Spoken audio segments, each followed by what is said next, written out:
Ellie. I'm sorry. Jesse! They're down here!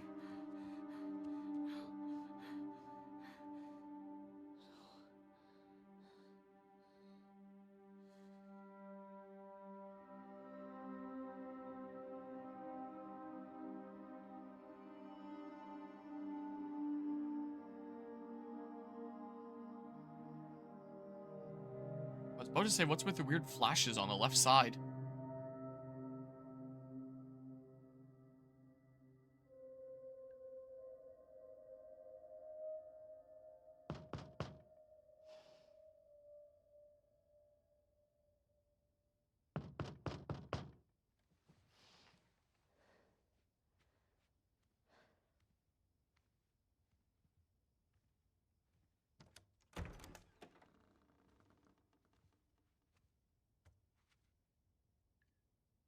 Hey. Hey.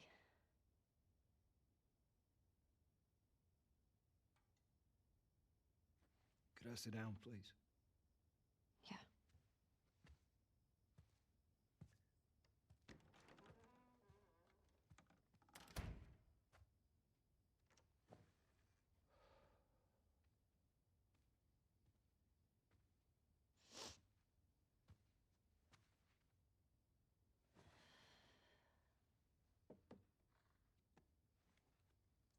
Maria wants to make sure you're eating. She can't stop us.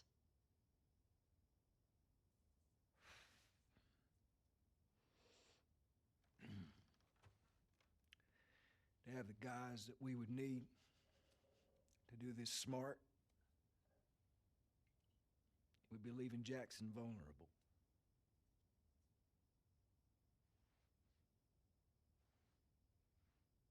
So they just get to get away with this? Nobody wants that. Yeah, but that's what's happening. What if we get hit by hunters again? Is this you talking or is this her? It's a valid point. If it were you or me, Joel would be halfway to Seattle already. No, he wouldn't. He absolutely fucking would be. Well, we don't even know for certain that they're from Seattle. Washington Liberation Front. That's what you said was on those patches. What if they stole those jackets? That's... What if the WLF moved? What are you doing?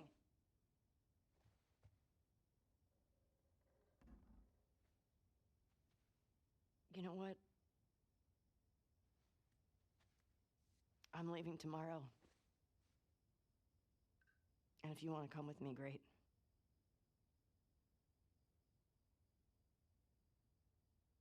You have no idea what you're walking into.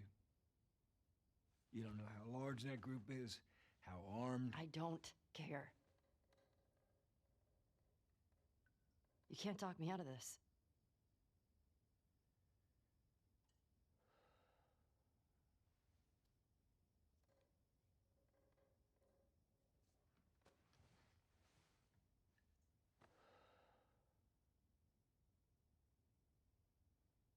Give me a day to talk to Maria. Okay? There's got to be some folks you can spare. And if she won't budge? Well, I'll figure something out.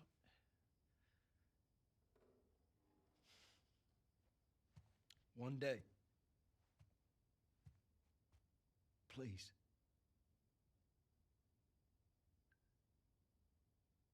Fine.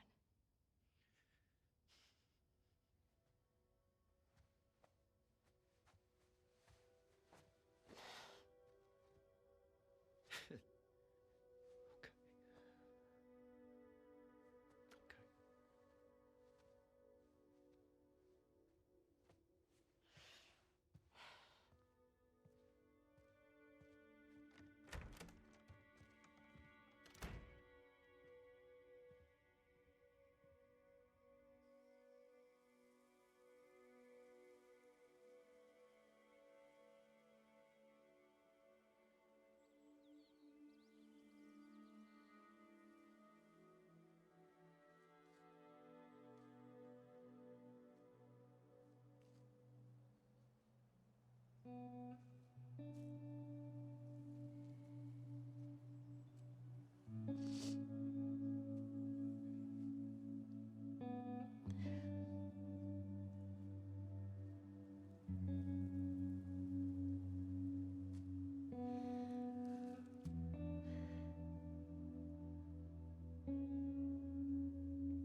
want to stop at his house before we leave. We just have to pick something up. Okay.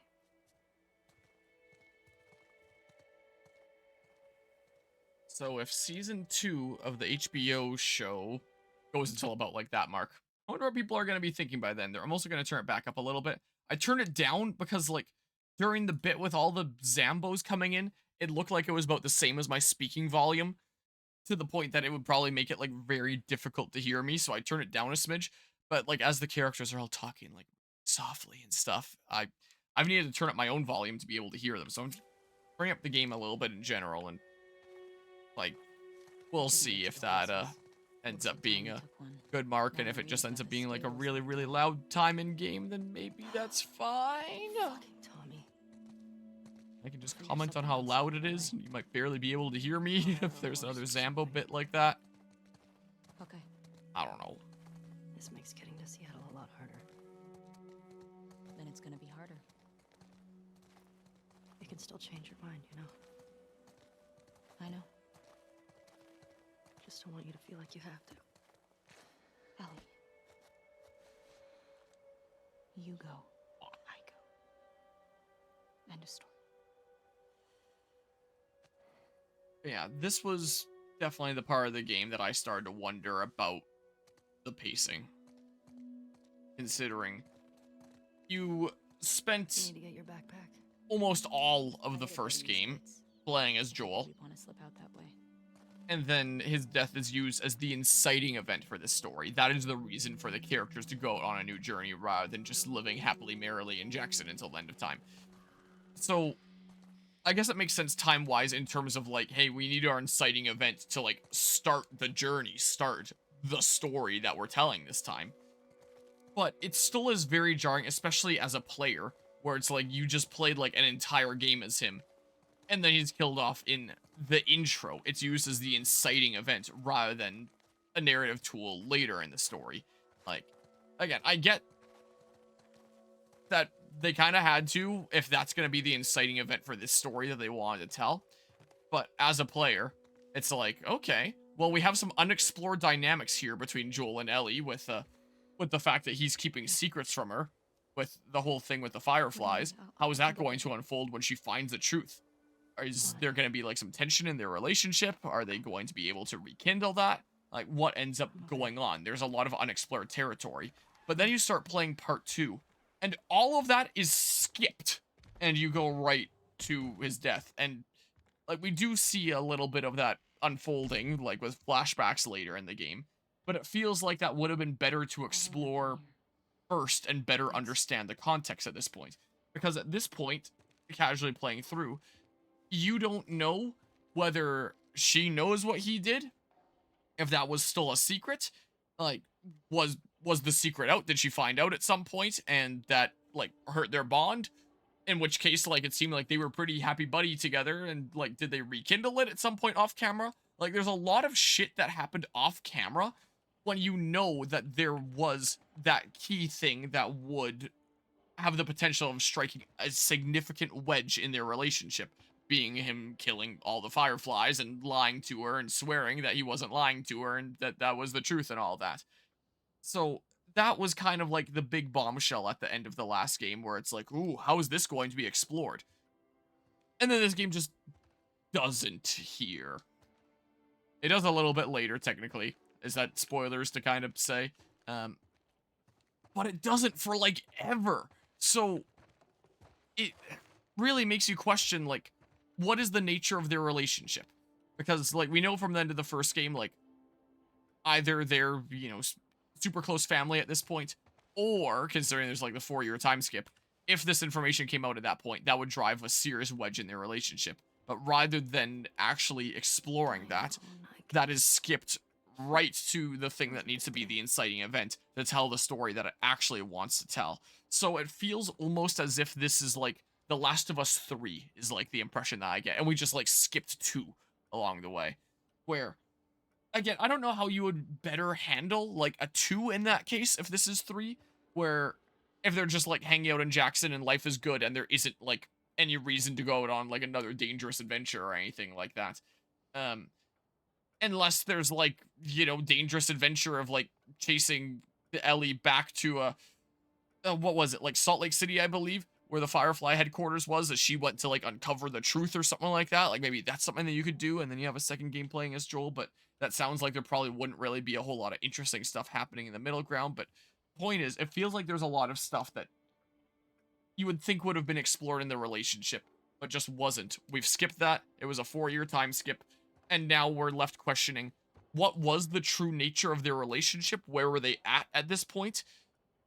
And like, he's gone, so we're not gonna be able to explore that, is what it seems like at first. And it just, I think, is the first major issue of this story not telling things in a good order. It'll be interesting to see if the HBO show version changes that, because I would like to tune into season 2 here.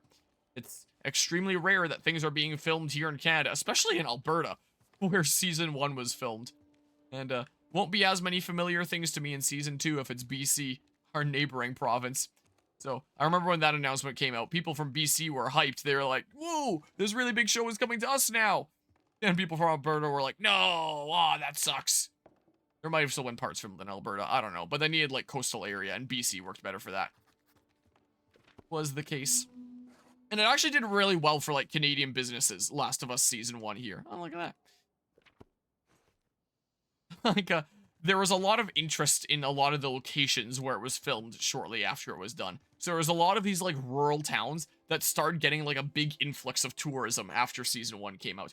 Or after Joel gets injured in part 1 / season 1 there in the context of the show. And you have like the brief bit during the main story playing as Ellie. And there's like a blanket that's like pulled over him while he's, you know, taking it easy and Ellie's looking after him. Apparently, I remember seeing it on the local news. The blanket was made by like a local company around here that is just like a local family-owned business that makes blankets.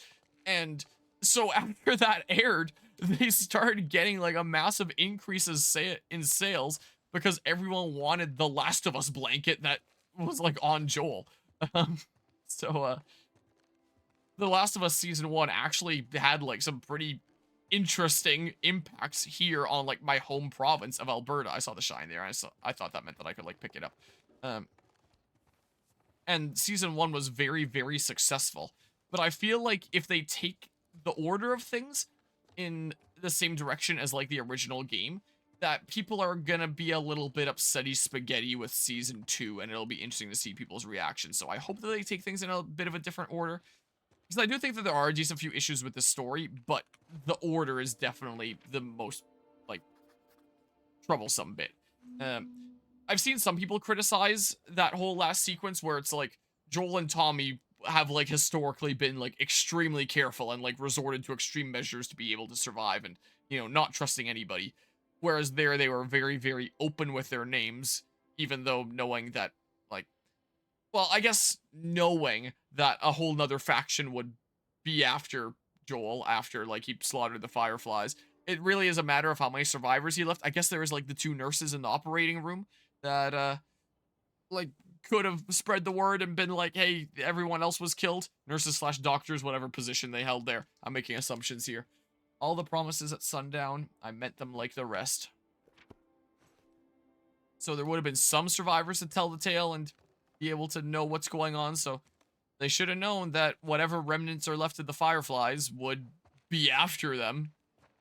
I guess that's spoilers, but, like, obviously, Abby has a connection to them because that's how you more naturally lead in from the first game. It's not like she'd be trying to get revenge for some random thing that happened off camera. Obviously, they would tie it into, like, the end of the first game, so it's probably not that spoilery to say. Look at all these guitars and stuff. What the heck was what was the point that I was trying to make here? I don't know. I think I started running on too much with an idea, and now I don't know what the overall point that I was trying to say is. But another different point that I wanted to make is I do think that with the order of the storyline being taken the way it is, especially with, like, that inciting event, is especially hard from a player perspective, because, like, one, you are the one watching Joel as opposed to, or as a player, you are the one playing Joel as opposed to, like, watching him on screen, with season 1 there. And 2, as a player, you're the one playing Abby that ends up leading up to his death. So it makes you as a player feel a little bit shitty because it's like it kind of puts the responsibility of the death of the character from the first game on your shoulders to an extent, where it's like, wait, I was the one that just like ran them together and like let this happen. Oh God, what have I done? You know? So like that isn't as much of a impact, as much of a worry if you're just like a viewer seeing these characters come together and wondering like, oh, what are her intentions? Is this gonna lead to something bad? But when you're playing a character in a video game, there's like a certain level of trust that you put in them. And like maybe that's the dramatic effect that they were going for as well, is seeing that like maybe that trust is betrayed, the trust that you naturally put in the character that you're playing as, expecting to be relatively justly good in the frame of reference of like your expectations of what justly good is. Like this game is very much meant to blur that line, but we haven't gotten to the point in the game where it tries to blur that line yet. So it's just like a very strong kind of point of confusion of like, hey, I was just playing that character and that led to the death of the other character that I enjoyed playing. And I remember the point that I was just making there before about Joel and Tommy being careful. I've seen some people complain about like, hey, they were so dang careful. They did whatever they needed to survive, and yet they were completely willing to share their names despite knowing that there should be a group that's after Joel here, presumably, and has it out for him. Though I guess you could also presume there's more groups than just that, considering like the things that were said that they did to survive in the past. So that you would think that that would make them even more careful. They, I guess, didn't have like their firearms on them at the time. Like, did they just leave them with the horses and they completely trusted this random stranger? I've seen a lot of people make the complaint that it betrays Joel's character and his careful nature and the way that he is. Like, we see a lot of times that he is very, very careful and puts the safety of himself and others above, like, all else in the first game. Like, in instances where he gets the information that he needs, but he's still going to kill, like, the other guy that he has tied up anyway. He's not going to be letting anybody go. Like, not be taking any risks. So there are definitely many instances of him doing things that one could argue aren't exactly the most ethical. I mean, like, look at him just slaughtering all the fireflies and stuff like that for the sake of the safety of him and those that he cares about. And yet, that situation was taken very unsafe, as they didn't really seem to... I thought it was more of a cutscene there. As they didn't really seem to be taking things careful anymore. Like, one could argue that it was very much, like, heat of the moment. Like, oh my goodness, there's this massive horde, like, coming after us. I can understand arguments both ways. But I have seen that be a complaint that a lot of people have, is that it's betraying Joel's character that he's not more careful. Everything okay? Where it's like, we're going to go meet up with this mysterious group with this person that we just met here. Like, out of necessity, like, I get that. But not really being too careful about meeting the new group. Again, like, very much heat of the moment. There's a crazy horde and stuff like that. So, I can kind of understand both sides of the argument. And why some people feel kind of betrayed by that. And, like, it should have felt more like he was thwarted, not like he, like, outplayed in some way. Maria, rather than he was just I'm headed to Seattle. having his kindness taken I wish I could advantage let of, it go, in a but I sense. can't. Trustingness. I have to bring these Because he's people to not a justice. naturally trusting person. Ellie's gonna try to come after me, but stop her. So anyway, I thought that was interesting to Take bring the up. guns, lock up the horses, maybe lock her up. Buy me some time so I can end this. Love you always, Tommy. He's gonna get himself killed. He should have taken me with him. You should have given us a group to go after those fuckers. I wish I could. You gonna try to lock me up? I'd prefer that you stay. That's not gonna fucking I happen. prefer that you stay, but I know you better. You going with her? Yeah. So you're just gonna sneak out of here? Yeah. On foot? Yeah.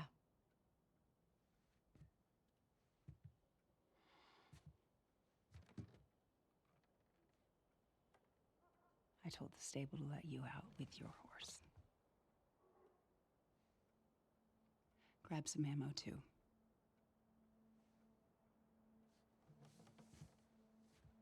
Thank you, Maria. Just, Do me a favor and Was it Ellie or Dina that said that? bring my dumbass husband home Sounded like in one piece, Ellie, please. and I thought I saw her lips move, but the subtitle said Dina. Of course. I'm gonna have to rewatch that. I'm going crazy. All right. Get going. You're losing light.